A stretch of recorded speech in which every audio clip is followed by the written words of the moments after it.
श्री शिवाय नमस्तुभ्यम। ओम नमः शिवाय। नमस्कार, प्रणाम दोस्तों, आप सभी का स्वागत है आपके अपने चैनल लड्डू वॉइस में।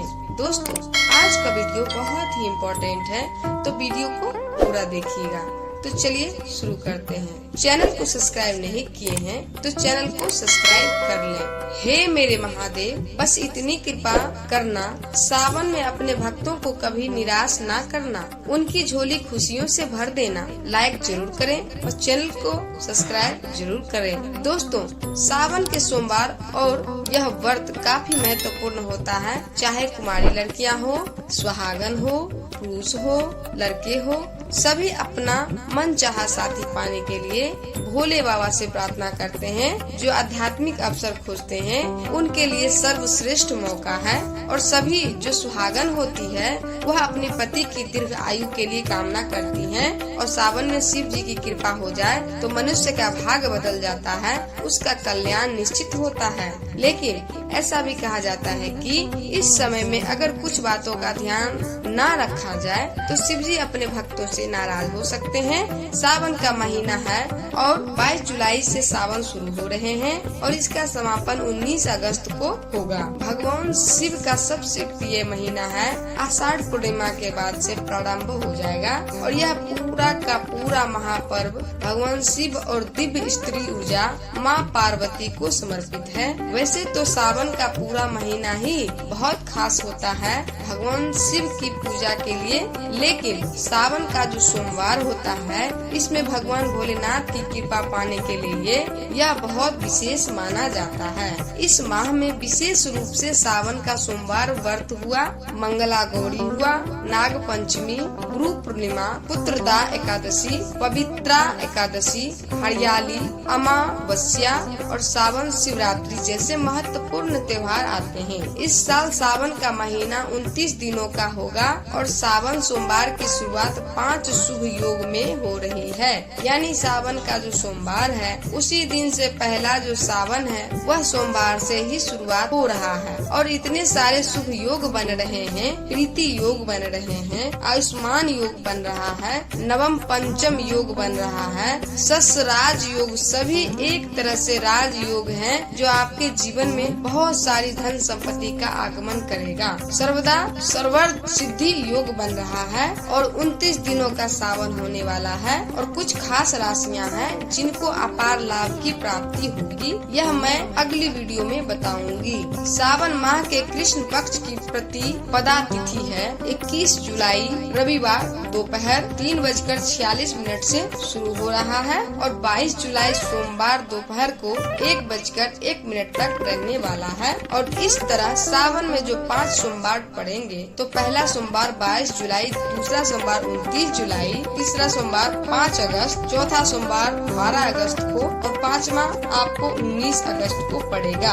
अब यह ध्यान रखना है कि सावन के दौरान कुछ कार्य हैं जिन्हें आपको जरूर करना है सभी को। और सावन में कुछ ऐसे काम हैं, चौमासा लग जाता है, भगवान विष्णु योग निद्रा में चले जाते हैं, सभी भक्त हैं, साधु संत हैं, इन सभी के लिए समय बहुत अमूल्य होता है। तो यह चौमासा जो है एक वैदिक यज्ञ के बराबर होता है। चौमासे में भगवान शिव पूरी धरती का, पृथ्वी का भार ग्रहण करते हैं, इसलिए सावन मास की और यह चौमासा के जो प्रधान देवता होते हैं यह भोलेनाथ ही होते हैं। तो सभी को ध्यान रखना है कि कुछ ऐसा काम ना करें कि भोलेनाथ आपसे नाराज हो जाए। सबसे पहले तो प्रतिदिन आपको शिव जी को 1 लोटा जल अर्पित करना चाहिए हर सुबह, और नहीं रोज कर सकते तो कम से कम प्रत्येक सोमवार को अवश्य अभिषेक करें। इसी सावन मास में समुद्र मंथन भी किया गया था। समुद्र मंथन के बाद जो हलाहल विष निकला था उसे भगवान शंकर ने कंठ में समाहित कर लिया था और सृष्टि की रक्षा की थी।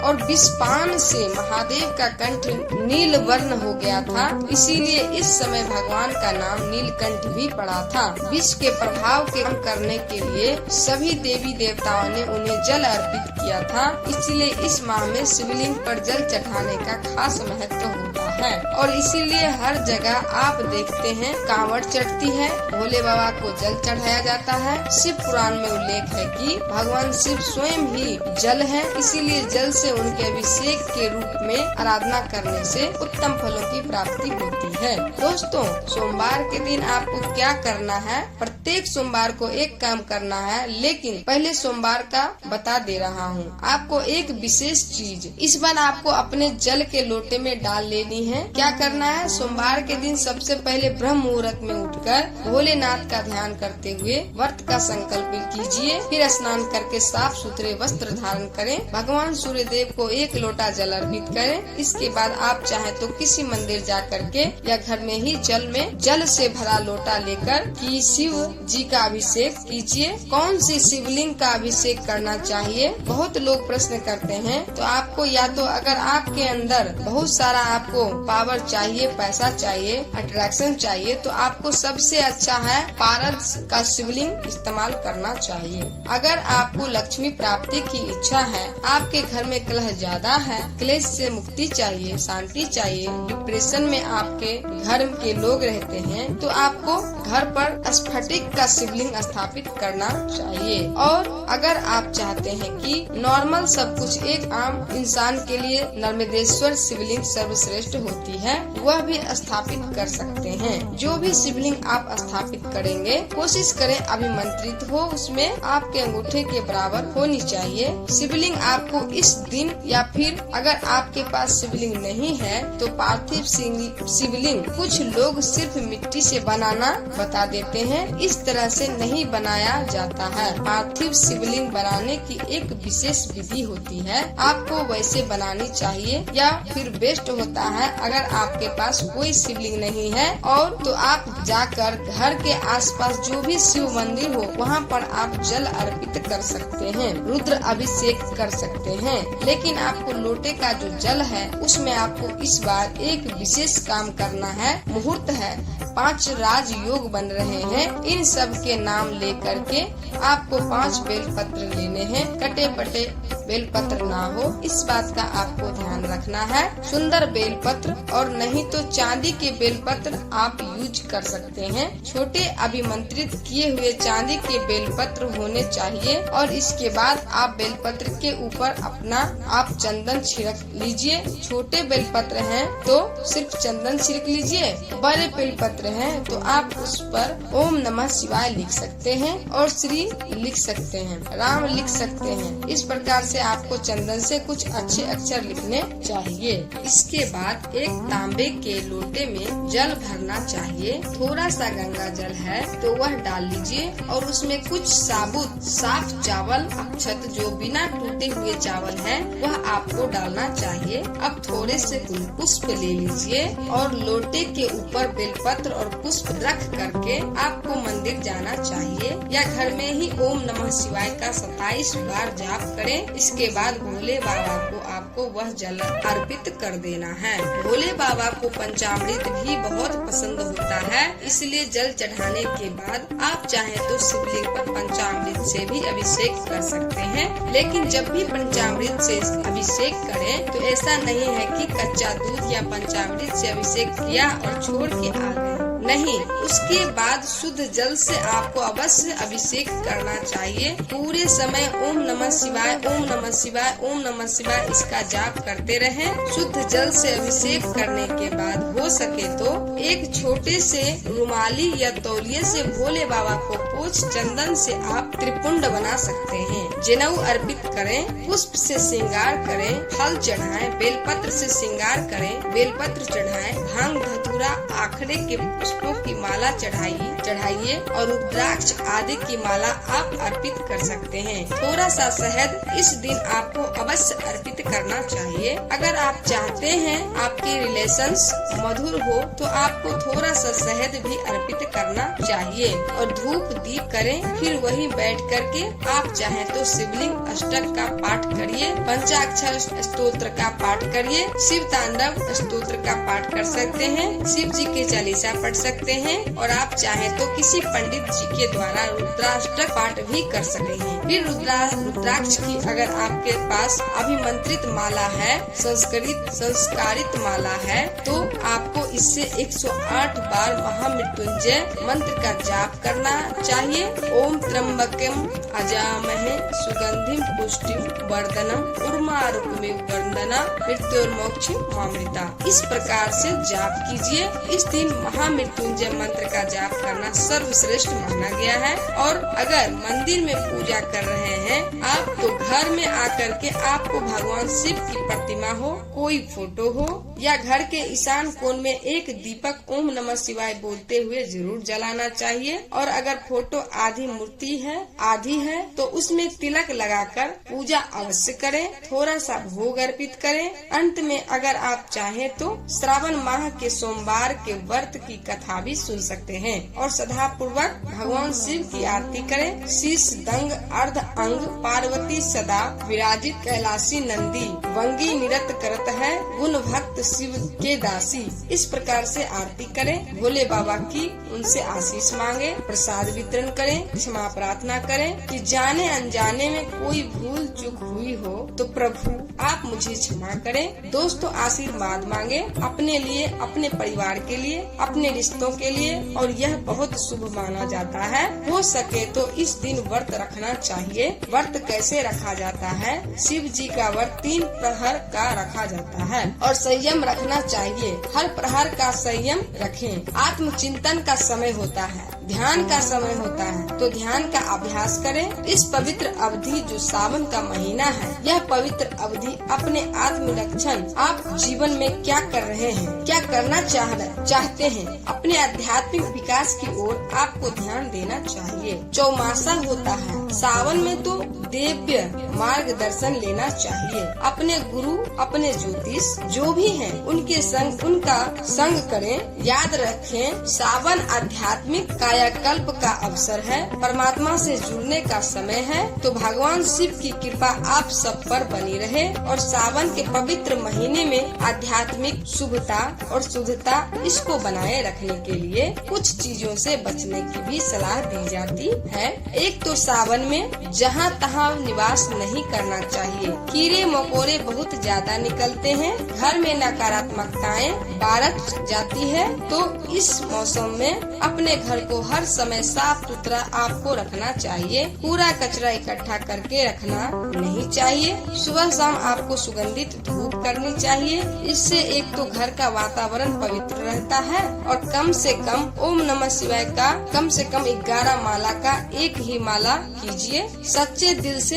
एक ही माला कीजिए सच्चे दिल से, पर आपको जप अवश्य करनी चाहिए। सावन के पूरे महीने में आपको सात्विक भोजन करना चाहिए। भूल से भी मांस, मछली, अंडा, लहसुन, प्याज, मदिरा आदि किसी भी प्रकार के मांसाहारी, नॉन वेज हुआ, ड्रिंक आदि हुई, नशे की चीजें हुई, इसको आपको परहेज रखना चाहिए। व्रत के दिन फलाहार करना चाहिए, यह श्रेष्ठ होता है। नहीं कर सकते हैं तो कम से कम एक सात्विक भोजन करें। भोजन बनाए भी तो पूरी शुद्धता के साथ। आपको देसी घी में या सरसों के तेल में ही भोजन बनाना चाहिए। और जो लोग फलाहार करते हैं या वह लोग एक समय सात्विक भोजन भी कर सकते हैं। गलत भोजन तामसिक माना जाता है और यह आध्यात्मिक विकास में बाधा बनता है। यह आपके दिमाग और शरीर के संतुलन को बिगाड़ देता है। आपके स्वास्थ्य और आपके आध्यात्मिक कल्याण, आज तक आपकी जितनी पद यात्रा हुई है वह सभी के फल को नष्ट कर देता है। पाचन तंत्र सावन के महीने में धीमी गति से काम करता है, इसीलिए इस मौसम में विशेष रूप से खान पान अगर नहीं भी सही रखा गया तो आपकी सेहत खराब हो सकती है। इसीलिए आपको ध्यान रखना चाहिए, नियमों की पूरी तरह से पालन करें। व्रत को अधूरा छोड़ना नहीं चाहिए। जैसे कुछ लोग 4 सोमवार व्रत का संकल्प लेते हैं लेकिन 2 करके छोड़ देते हैं। अगर आपको लगता है मैं 4 सोमवार नहीं कर पाऊंगा, 2 ही कर पाऊंगा, तो मन में 2 का ही संकल्प लीजिए। बाद में आपकी इच्छा हो तो 4 सोमवार या 5 का 5 सोमवार संकल्प ले सकते हैं। और व्रत या फिर आपको संकल्प लेने की आवश्यकता नहीं है। आप मन में कर लीजिए कि मुझसे जितने हो पाएंगे मैं उतना करूँगी या करूँगा। यह सोच करके आपको आचरण को पवित्र रखें, किसी का भी दिल ना दुखाए। बिना आपको व्रत को धारण करना चाहिए, किसी को बिना दिल दुखाए आपको व्रत को धारण करना चाहिए। आप देखेंगे यही सावन का महीना आपको कितना फलदायी होगा। किसी भी प्रकार के नकारात्मक विचार हैं, क्रोध है, हानि है, आप मंदिर में आदि में जाएंगे। किसी के ऊपर बुरी नजर रखना, किसी के प्रति झूठे आकर्षण से बचना, शादीशुदा महिलाओं से बातचीत करना, छेड़खानी करना, प्राय स्त्रियों के प्राय पुरुषों से संपर्क बनाना, यह सभी चीजें आपके आध्यात्मिक यात्रा में बाधाएं पैदा करती हैं। अपने विचार को शुद्ध रखें, किसी प्रकार का अशुद्ध विचार भी मन में न लाएं, अशुद्ध व्यवहार न करें, अपनी यौन पवित्रता को भी बनाकर रखें, किसी भी तरह के माया जाल में न फंसें। काया कल्प का काल है और जीवन साथी के साथ भी आपको मर्यादा पूर्ण व्यवहार करना चाहिए। किसी भी तरह के झगड़े, खराब व्यवहार यह संबंधों में दूरियां बनाते हैं, इसीलिए जितना संभव हो रिलैक्स रहें और दूसरों पर गुस्सा करने से आपको बचना चाहिए। आपको इस दौरान किसी भी प्रकार की पढ़ पंचायती में नहीं पढ़ना चाहिए, नहीं पढ़ना है, क्योंकि दूसरों की नकारात्मक ऊर्जा आप अपने अंदर घर कर रहे हैं। झूठ का सहारा लेकर के किसी भी काम को ना करें। भोले बाबा छोटी सी पूजा से प्रसन्न हो जाते हैं, लेकिन जो लोग झूठ का सहारा लेते हैं जीवन में उनसे कभी भी भोले बाबा प्रसन्न नहीं होते हैं, ना वो उन्हें शुभ फल देते हैं। अपने बड़े बुजुर्गों का सम्मान करें, किसी भी प्रकार से किसी का अनादर ना करें और कोई भी ऐसा कटु वचन किसी को ना बोले जिससे किसी का मन दुखी हो जाए, वह नाराज हो जाए। घर के सभी लोगों के साथ अच्छा व्यवहार करें। पुरुषों को चाहिए कि स्त्रियों का सम्मान करें, स्त्रियों को भी चाहिए कि पुरुषों को अनाप शनाप ना बोले। अपने घर से हर प्रकार की नकारात्मकता को दूर रखें। इस महीने में शादी ब्याह जैसे शुभ काम करने का लगन नहीं होता। बहुत सी शादीशुदा महिलाएं इस समय इसलिए अपने मायके भी चली जाती हैं ताकि इस अवधि में ब्रह्मचर्य के व्रत का पालन करना चाहिए। मरकू रहस्य के पुत्र मार्कंडेय ने लंबी आयु के लिए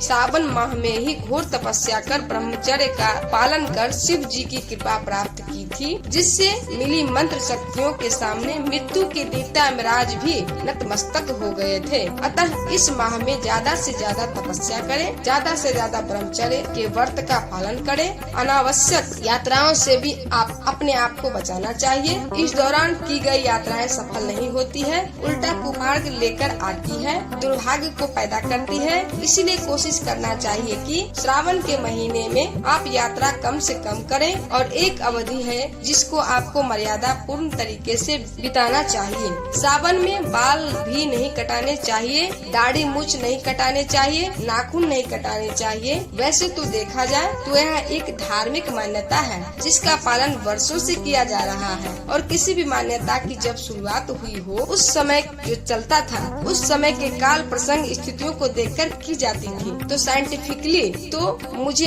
आज तक यह बात समझ नहीं आई, लेकिन कहा जाता है कि गुरु ग्रह थोड़े कमजोर हो जाते हैं, इसीलिए नहीं करना चाहिए। बाकी पहले जमाने में मुझे लगता है कि पर्याप्त लाइट नहीं थी और प्रॉपर उपकरण भी नहीं थे दाढ़ी मूछ बाल कटाने के, तो इससे हो सकता है बाल कटवाने के समय चोट लग जाती होगी या घाव होने का खतरा होता होगा। तो यही वजह है कि हो सकता है श्रावण मास में बाल कटाने, दाढ़ी मूछ कटाने में मनाही की गई हो। तो दोस्तों, जितना आपसे श्रद्धा शक्ति हो सकता है उतना कीजिए। बाकी और अपडेट रहें, कनेक्ट रहें। बेसिक इन्फॉर्मेशन है कि श्रावण माह कब से शुरू हो रहा है, कौन से शुभ योग बन रहे हैं, कौन कौन सी सोमवार आने वाली है और पहले सोमवार को आपको क्या करना है। तो सोमवार से ही सावन लग रहा है। पहले सोमवार को जल के लोटे में जरूर डालें आप। एक चीज मैंने बताई है वह है 5 बेलपत्र नाम लिख करके और साथ में थोड़ा चंदन और 1 बूंद शहद आपको जल के लोटे में डालना है। फिर देखना है आपके दिन